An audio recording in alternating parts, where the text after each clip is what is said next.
झारखंड की राजधानी रांची लिए चलते हैं, जहां आज गहमा गहमी काफी बढ़ी हुई है। राजभवन से शपथ ग्रहण के बाद अब एक एक करके तमाम नए विधायक जो मंत्रिमंडल में शामिल हुए हैं और पुराने चेहरे जिन्हें मंत्रिमंडल में बरकरार रखा गया है वो बाहर निकलेंगे। हमारे सहयोगी रुचि राजभवन के बाहर मौजूद हैं, सीधे उनके पास चलते हैं और जानते हैं हेमंत सोरेन के इस नए मंत्रिमंडल को लेकर किस तरह की हलचल है। जी रुचि। बिल्कुल, देखिए हेमंत कैबिनेट का विस्तार हो चुका है और जब से जेल से बाहर आए हैं हेमंत सोरेन काफी एक्टिव दिख रहे हैं और अब कैसे कार्य गति से हो सके इसके लिए ये कैबिनेट का विस्तार हुआ। देखिए एक सप्ताह के अंदर उन्हें विश्वास मत हासिल करना था और विश्वास मत उन्होंने हासिल किया। आज राजभवन में उन्हें जो नए चेहरे हैं या फिर जो पुराने चेहरे रिपीट किए गए हैं, इस बार मंत्रिमंडल में खास बात यह है कि 12 सदस्य हैं, यानी कि हेमंत सोरेन को मिला करके कुल 12 सदस्य हैं इस मंत्रिमंडल में। दो ऐसे चेहरे जिन्हें की रिप्लेस किया गया, यानी कि बादल पत्रलेख की बात की जाए या बसंत सोरेन की बात की जाए, दो चेहरों को हटा करके यानी कि दो चेहरों का पत्ता जो है वो साफ हुआ है और 3 नए चेहरे की एंट्री हुई है। यानी कि दीपिका पांडे सिंह की बात करें जो महागामा की विधायक हैं, उन्हें मंत्रिमंडल में इस बार जगह मिली है। वहीं इरफान अंसारी की बात की जाए, इरफान अंसारी को जगह मिली है और बैद्यनाथ राम जो कि पिछले बार भी उन्हें ये उम्मीद जताई गई थी कि और आमंत्रण भी मिल चुका था, हालांकि वो शपथ नहीं ले पाए थे, लेकिन इस बार बैद्यनाथ राम को भी जगह मिली है। तो इस बार कुल 12 ऐसे चेहरे हैं मंत्रिमंडल में और सभी से ये उम्मीद है कि आगे जाकर के राज्य की के विकास कैसे हो सके, यानी कि राज्य प्रगति के पथ पर कैसे अग्रसर हो, इसके लिए वो सभी कार्य करें। जितनी भी योजनाएं चल रही हैं उसे कैसे धरातल पर देखिए। चूंकि आगामी दिनों में विधानसभा के चुनाव भी हैं, तो झारखंड विधानसभा के चुनाव के मद्देनजर इस बार कैसे कार्य हो सके सभी मंत्रियों को जिम्मेवारी दी गई है। देखिए ये सभी जो नाम तय हुए हैं वो कल रात में ही तय कर लिए गए थे, जब रात में मुख्यमंत्री हेमंत सोरेन के आवास पर बैठक चल रही थी।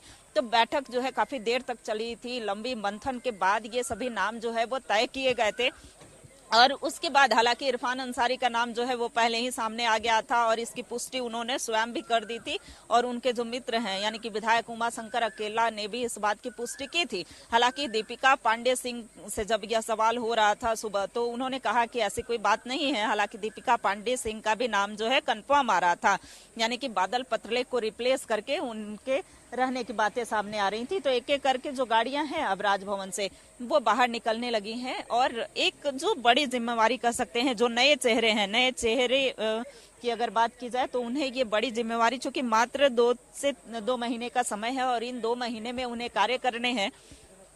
तो बस बात की जाए इस बार अब देखने वाली बात होगी, क्योंकि हेमंत सोरेन के भाई हैं बसंत सोरेन, तो क्या नाराजगी वाली कोई बात रहती है या ऑल इज वेल रहता है। अब जहां तक बादल पत्रलेख की बात है, चूंकि उन्होंने भी कृषि पशुपालन विभाग का पदभार संभाला था, कई ऐसे कार्य जो हैं वो किए भी थे, लेकिन फिलहाल देखिए अभी जो मंत्रिमंडल का विस्तार हुआ है अभी विभाग नहीं मिले हैं। अब देखने वाली बात होगी कि किन्हें कौन से विभाग मिलते हैं। हालांकि वरीयता के आधार पर सबसे पहले कारण है कि एक सवाल लगातार उठकर सामने आ रहा है और वो सवाल ये कि अब जो इतना कम समय है चुनाव में जाने से पहले, क्या ये कैबिनेट और इस कैबिनेट में शामिल नए या पुराने चेहरे कुछ प्रभाव छोड़ पाएंगे? बिल्कुल दीपक, सही कहा आपने। जो नए चेहरे हैं अगर उन्हें जिम्मेवारी मिल रही है तो क्या वो प्रभाव छोड़ पाएंगे, क्या वो ऐसे कोई ऐतिहासिक निर्णय ले पाएंगे, क्या वो योजनाओं को धरातल पर उतारने में सफल रहेंगे। कई ऐसे सवाल जो हैं वो जनता के बीच हैं। हालांकि फिलहाल उनके समर्थकों की बात करें या उनके परिजनों की बात करें तो मंत्रिमंडल में जगह मिलने की खुशी स्पष्ट तौर पर देखी जा रही है। और देखिए आप बता दें कि रामेश्वर उरांव एक ऐसा चेहरा जो कि 3 बार मंत्री पद की शपथ लिए हैं। 2019 में जब महागठबंधन की सरकार बनी थी तब उन्होंने मंत्री पद की शपथ ली थी और एक बार फिर जब सरकार के पास विपरीत परिस्थितियां आई थी, यानी कि जब हेमंत सोरेन को अपना पद छोड़ना पड़ा था, चंपई सोरेन ने शपथ ली थी, उस समय भी रामेश्वर उरांव ने शपथ लिया था। और ये एक बार लेकिन सरकार का इरादा क्या है वो तो स्पष्ट किया जा रहा है। शपथ ग्रहण के साथ ही बैठक बुला ली गई है कैबिनेट की। उम्मीद की जानी चाहिए कि कुछ बड़ा निर्णय लिया जा सकता है।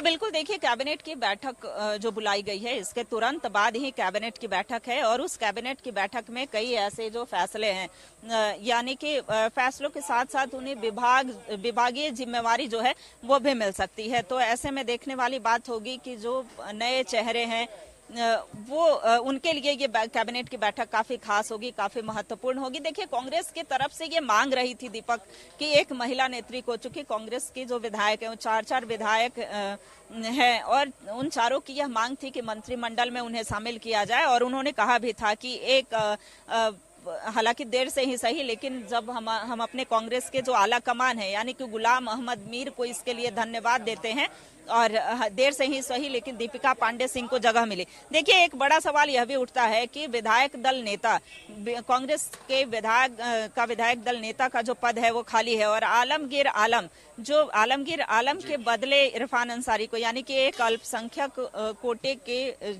कोटे को जगह मिलनी थी तो वो इरफान अंसारी को मिला। लेकिन क्या विधायक दल का नेता कौन होगा, इस पर अभी भी ये सवाल जो है सभी के जेहन में है और अब एक एक करके जो राजभवन से गाड़ियां हैं वो निकलनी शुरू हो गई हैं। बिल्कुल रुचि, एक चीज और, संख्या अभी भी संभव थी, कैबिनेट में 1-2 सदस्यों को शामिल किया जा सकता था लेकिन केवल 11 सदस्यों का ही शपथ ग्रहण।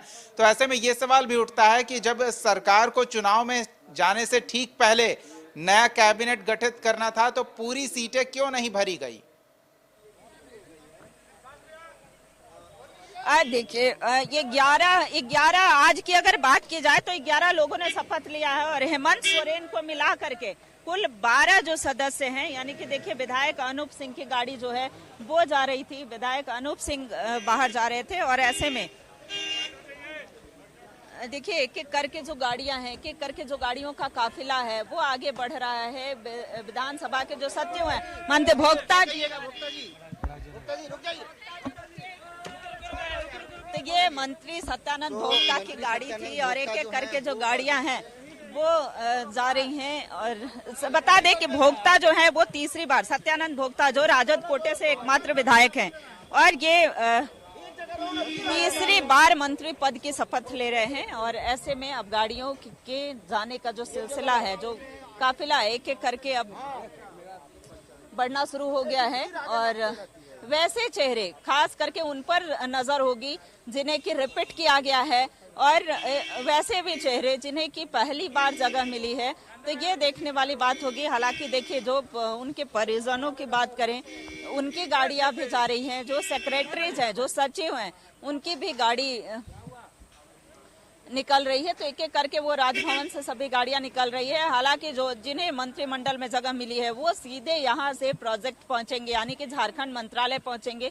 झारखंड मंत्रालय में वहां बैठक है तो ऐसे में इंतजार है कि देखिए वो निकलते हैं। हालांकि देखिए 2 बार जब विश्वास मत हासिल करने की बात आती है, 2 बार मंत्रिमंडल विस्तार जो है वो तीसरी बार हुआ है तो ऐसे में चलिए तो अब देखना हो दिलचस्प होगा कि पहली कैबिनेट है सिर्फ औपचारिकता होती है या कुछ बड़ा निर्णय भी हेमंत सोरेन के इस नए कैबिनेट द्वारा लिया जाता है। रुचि, आप स्थिति पर नजर बनाए रखें। तमाम ताजा तस्वीरों और जानकारियों के लिए बहुत बहुत धन्यवाद।